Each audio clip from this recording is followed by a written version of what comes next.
I always thought weddings were supposed to be magical. The music, the flowers, the laughter. A once-in-a-lifetime memory that families would talk about for years. My younger sister, Emily, had been planning her wedding for over a year, and I had been watching her dreams slowly come alive. The morning of her wedding, the house was buzzing with energy. Bridesmaids scurried around with curling irons and makeup kits, while my mother frantically tried to keep everything on schedule. Emily looked like she had stepped straight out of a bridal magazine. Her white gown shimmering with lace and sequins, her hair pinned into soft curls. I stood back, smiling, trying to be the supportive big sister.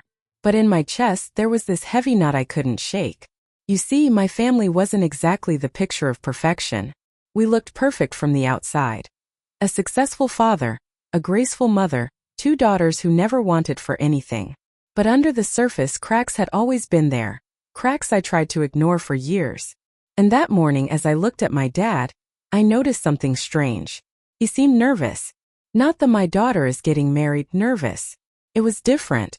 His eyes darted around the room. His smile looked forced. He jumped every time his phone buzzed. I brushed it off at first. Big events make people anxious, right? Still, something about the way he kept disappearing outside to take calls gnawed at me. If only I had trusted my instincts. Because by the end of that night, my words, spoken without thinking, would shatter my family into pieces that could never be put back together. The church was breathtaking. Sunlight streamed through tall stained glass windows, painting the aisle in colors that looked almost holy. Guests were filling the pews, their chatter mixing with the organ music. I was standing near the front with the bridesmaids when I overheard 2 voices behind me. At first I didn't think much of it, wedding gossip is always floating around. But then I caught my father's name. "He shouldn't even be here," one woman whispered. "Are you serious? Does Emily even know?" My stomach flipped. I wanted to turn around, but I froze. I wasn't supposed to be eavesdropping, but I couldn't stop listening. The whispers died off as the organist began to play the processional, and everyone rose to their feet. Emily started walking down the aisle on Dad's arm. She looked radiant. He looked pale. And as he handed her off to her soon-to-be husband, I swear his hands were trembling. I told myself I was overthinking, but the whispers stuck to me like glue. The reception hall glittered with string lights and candles. Laughter, music, clinking glasses. Everything was perfect. At least it looked that way. I tried to enjoy myself. I really did. I danced, I toasted, I laughed with old friends. But I couldn't stop watching Dad. He avoided conversations. He flinched whenever anyone mentioned family or forever. He was glued to his phone, sneaking outside every 20 minutes. Then during dinner I made a mistake. I leaned over to him and said, half joking, "Dad, is there some big secret you're hiding? You look like you're at a funeral, not your daughter's wedding." He froze. Completely froze. His fork hovered in midair. His face drained of color. And that's when I knew. There was a secret. Terrible one. And I had just pulled at the thread that would unravel everything. While Emily and her husband shared their first dance, I slipped outside for some air. I needed to clear my head. That's when I saw Dad again, pacing by the parking lot, phone pressed to his ear.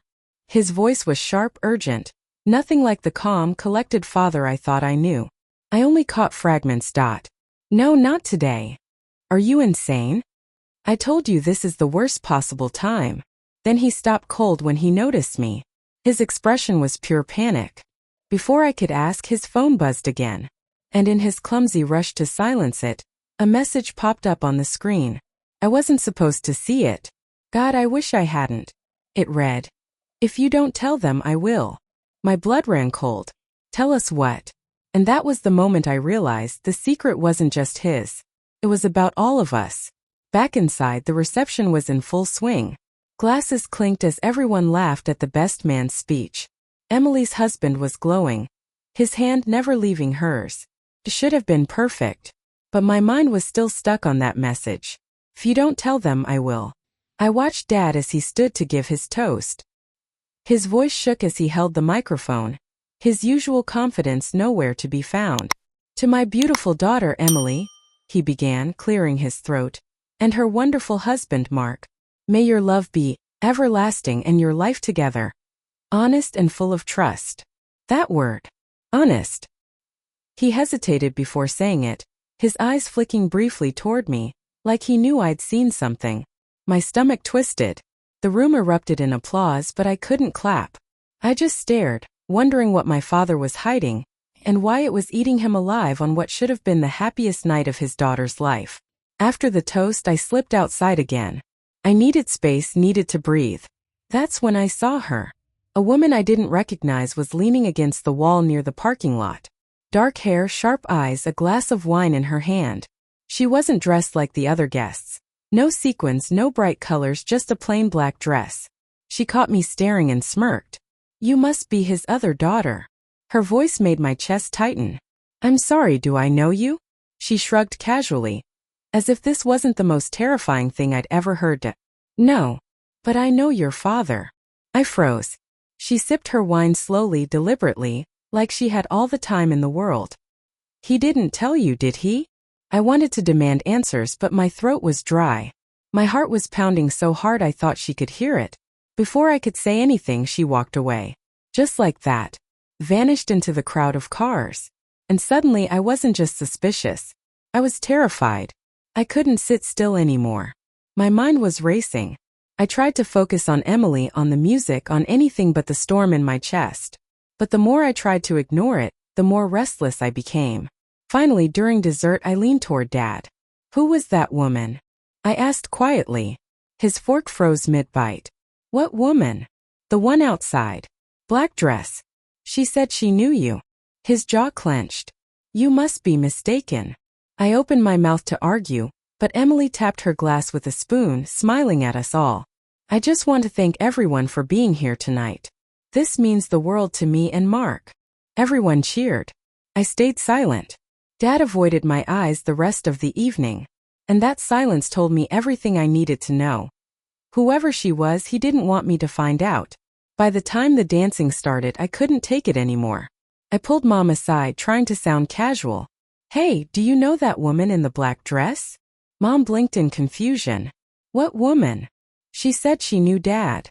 Mom frowned, glancing toward the dance floor where Dad was pretending to laugh at a joke. "No idea. Maybe she's from work." But her tone was off. Forced. Almost too quick. I realized something then. Mom knew. She knew something. Maybe not everything, but enough to make her avoid the question. I stood there, surrounded by music and laughter, but I felt completely alone. My family, the people I trusted most, were hiding something from me. Something big enough to bring a stranger to my sister's wedding. And for the first time in my life, I started to wonder, what if my family was built on lies? Emily pulled me onto the dance floor, her face glowing with happiness. For a moment, I tried to push everything out of my mind. The whispers, the text message, the woman in black. But as I spun and laughed with my sister, my eyes kept darting back to Dad. He was standing near the bar, a drink in his hand, smiling but not really. His eyes weren't on Emily or on the guests or even on Mom. They were scanning the room, like he was waiting for someone to appear. When the song ended, Emily hugged me tightly. "You're the best sister ever," she whispered. I smiled, but it felt brittle.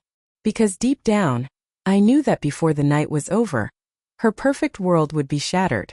Later, I caught Dad slipping out again. This time I followed.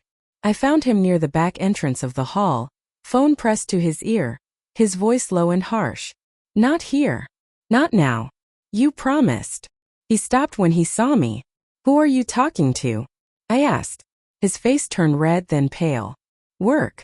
Just work stuff. On your daughter's wedding day?" I shot back. He opened his mouth, but nothing came out. Instead, he gave me a look I'd never seen before. A cornered, desperate look. Like an animal trapped in a cage. And for the first time in my life, I was genuinely afraid of my father. I decided to check the guest list. Emily had left a copy near the gift table, handwritten in her neat, looping script. I scanned through it quickly, looking for the woman in black. Nothing. Every name was familiar, family, friends, coworkers. So who was she? And why had she come here, uninvited, just to rattle me? I asked one of the caterers if they'd noticed her. The young man shook his head. "Sorry, miss. People come and go all the time. Hard to keep track." The answer made my stomach sink. If she wasn't on the list, if she wasn't supposed to be here, Then she came with a purpose. And it had nothing to do with celebrating my sister's marriage. As the night wore on, I tried to keep my cool. I danced with cousins, made small talk with relatives I barely remembered. But the tension kept building. Then came the moment that tipped everything over. Emily and Mark were cutting the cake. Everyone cheered as they fed each other, smearing frosting and laughing. I glanced at Dad, expecting him to be beaming with pride. Instead, I caught him staring at the doors, his jaw tight, his smile completely gone. And then there she was, the woman in black. She slipped back into the room like she belonged there, her eyes locking onto my father's instantly. He froze. For the briefest second, I thought he might collapse. His glass trembled in his hand. His face turned the color of ash. And in that instant, I knew whatever secret he was hiding, she was the key to it. She didn't waste time. The woman in black walked straight across the room, heels clicking against the floor. Nobody else seemed to notice her. They were too busy laughing, dancing, drinking. But Dad noticed. His hand shook so badly he had to set down his glass. "Hello, Robert," she said smoothly, her voice cutting through the noise like a blade. Nobody else heard it. Only us. Dad swallowed hard. "You shouldn't be here." "I told you," she replied, calm but firm. "If you didn't tell them, I would." My chest tightened. "Tell them what?" He glanced around nervously, then muttered through clenched teeth. "Not tonight. Please." Her smile didn't reach her eyes. The truth doesn't wait for convenience. Then she turned, her gaze landing on me. "Ask your father who I am. If he dares to answer." And just like that, she vanished into the crowd again. I felt dizzy. My father's skin was gray, his hands trembling. "Who is she?" I demanded. He shook his head. "Nobody. Nobody doesn't crash a wedding and know your name." His eyes flicked toward Emily, who was laughing with her new husband, completely oblivious to the storm brewing on the other side of the room. "Not tonight," he whispered again like a broken record. "Please. Not tonight." But I couldn't let it go. The pieces weren't adding up, and every time I pushed, he crumbled more. Something about that woman's eyes haunted me. It wasn't just anger in them. It was pain. And pain doesn't come from strangers. Later, I stepped outside again, hoping to spot her. The night air was cold, biting against my skin. And there she was, leaning against the same wall as before, wine glass in hand, as if she'd been waiting for me. "You deserve to know," she said softly. "But he'll never tell you."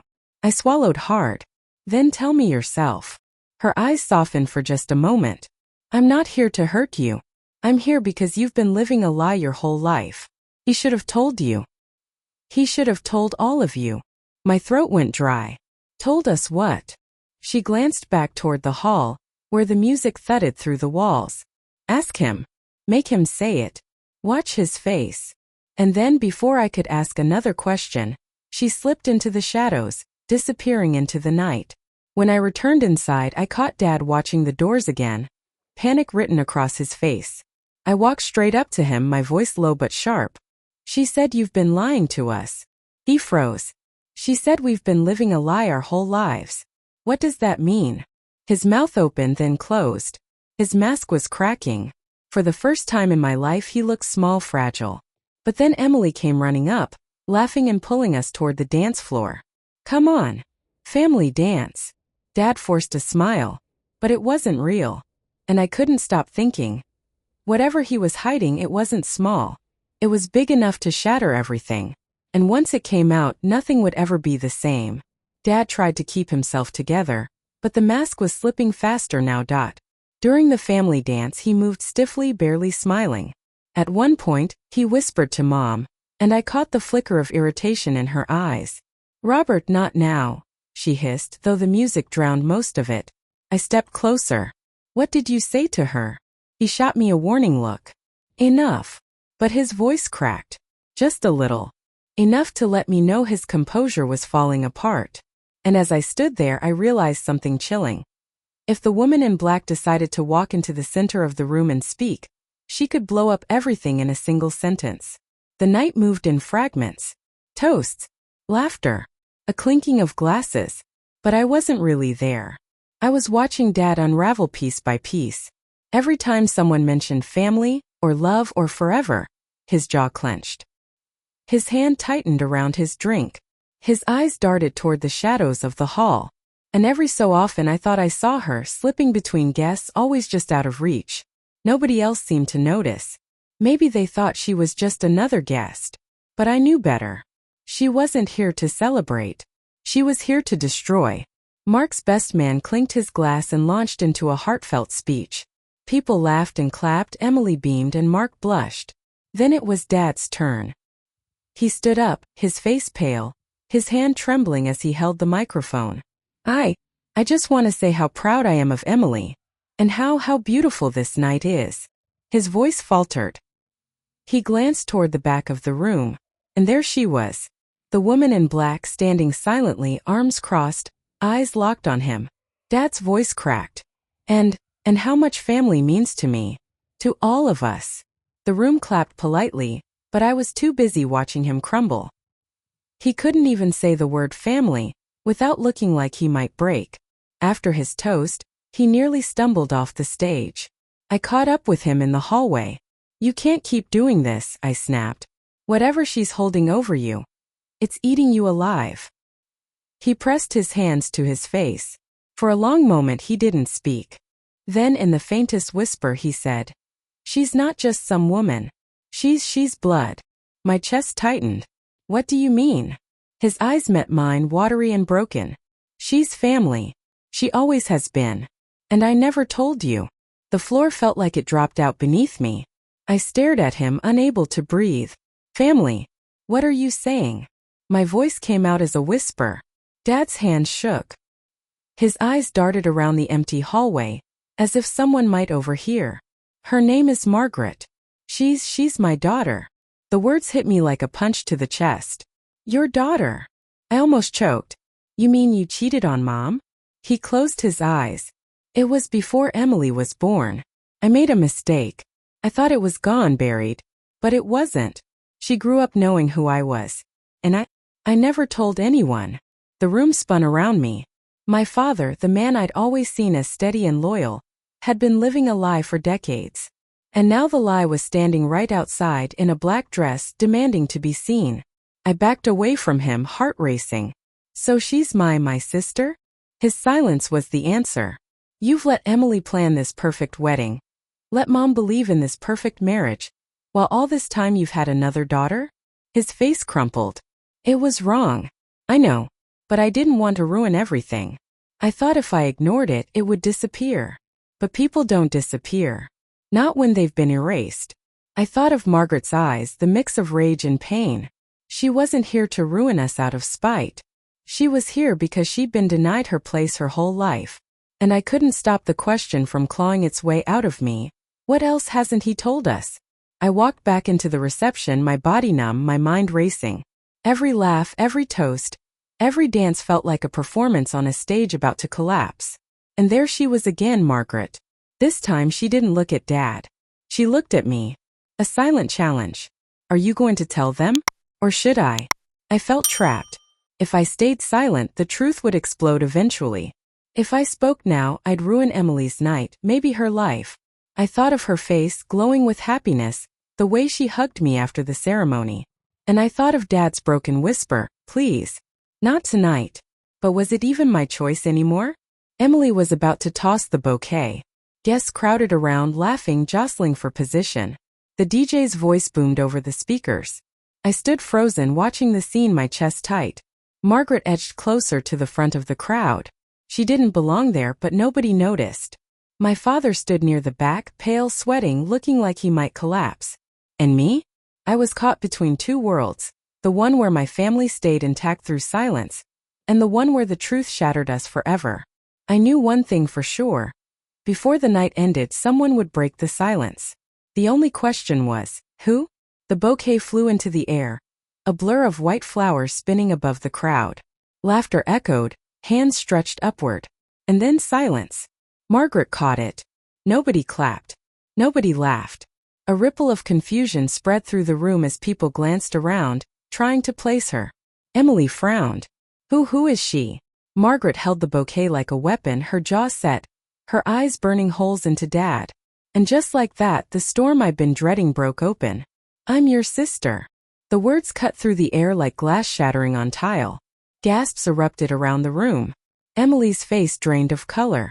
Mark stepped forward, protective, confused. Mom's hand went to her mouth, eyes wide with horror. And Dad? He crumbled. He didn't even try to deny it. His silence was louder than any confession.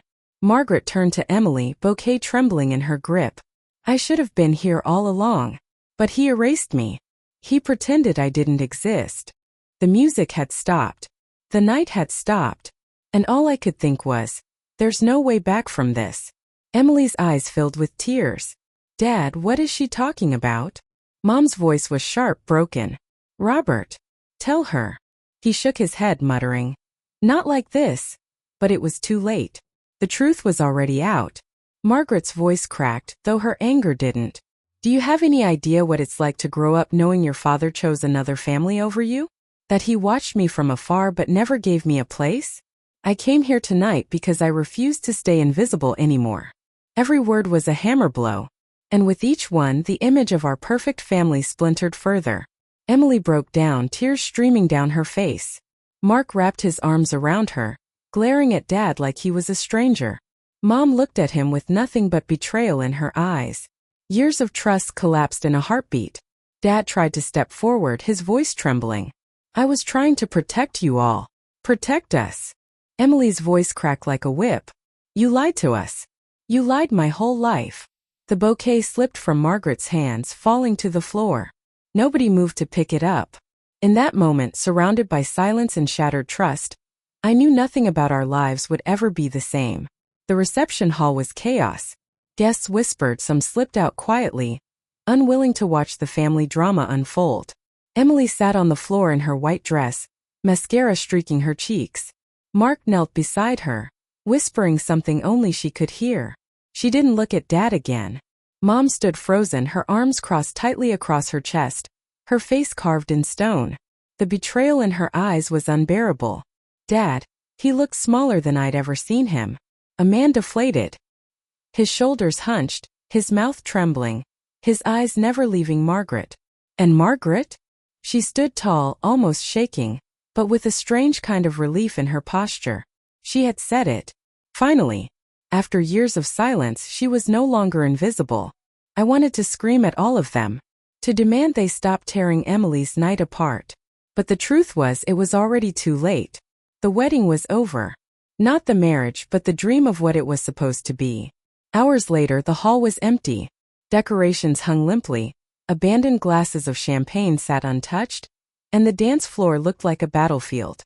I found Emily in the bridal suite, sitting by the window, staring at nothing. Her dress was wrinkled, her bouquet gone, her eyes hollow. I'm sorry, I whispered. She shook her head slowly. You knew, didn't you? Tears burned in my throat. I did. Not for long. But I knew. She closed her eyes, and in that silence, something inside me shattered. Outside, I saw Dad leaving with Mom trailing behind him, her face unreadable.